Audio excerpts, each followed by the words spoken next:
Hi friends, Pahalgam terrorist attack இன்னைக்கு India தக்க பதிலடி கொடுத்திருக்கு பாகிஸ்தானுக்கு. ஆபரேஷன் சிந்தூர் அப்படின்னு அந்த அட்டாக் நேமுக்கு இந்த ப்ராஜெக்டை ஆரம்பிச்சிருக்காங்க. அண்ட் செம்மையான பதிலடி கொடுத்ததுக்கு இன்னைக்கு இந்தியாவுக்கு நிறைய பேர் வாழ்த்து தெரிவிச்சுட்டு வராங்க. அண்ட் இப்ப ரீசெண்டா நம்ம தலாஜி சார் பைக் ட்ரிப் போனாரு.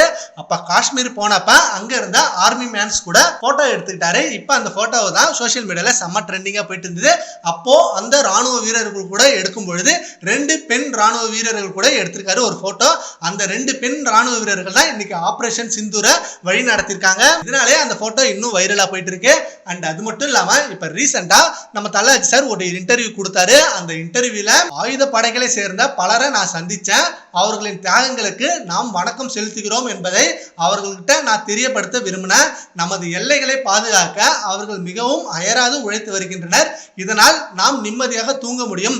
என் இதயம் அவங்களை நினைத்து வருந்துகிறது அப்படின்னு அந்த இன்டர்வியூல சொல்லியிருந்தாரு. இப்போ பாகிஸ்தானுக்கு செம்மையான பதிலடி கொடுத்திருக்கு இந்தியா. நம்ம ஏகே சொன்ன ஒவ்வொரு வார்த்தையும் மிக பெருமையான விஷயங்கள் அண்ட் பெருமைப்பட வேண்டிய விஷயங்கள். நான் இந்தியாவில நிம்மதியா தூங்குறதுக்கு காரணம் ராணுவ வீரர்கள் அந்த எல்லையை பாதுகாக்கிறது தான் அப்படின்னு சொல்லிட்டு அஜித் சொன்ன வார்த்தைகளை இப்ப செம்மையா ஷேர் பண்ணிட்டு இருக்காங்க. அண்ட் அஜித் சார் போட்டோவையும் வேற லெவலா ட்ரெண்ட் பண்ணிட்டு இருக்காங்க. சரி, ஓகே ஃப்ரெண்ட்ஸ், அஜித் சார் சொன்ன வார்த்தைகளை பத்தி உங்க ஒப்பீனியனை நம்ம கான்வர்ஸ்ல கமெண்ட் பண்ணுங்க. Thank you friends.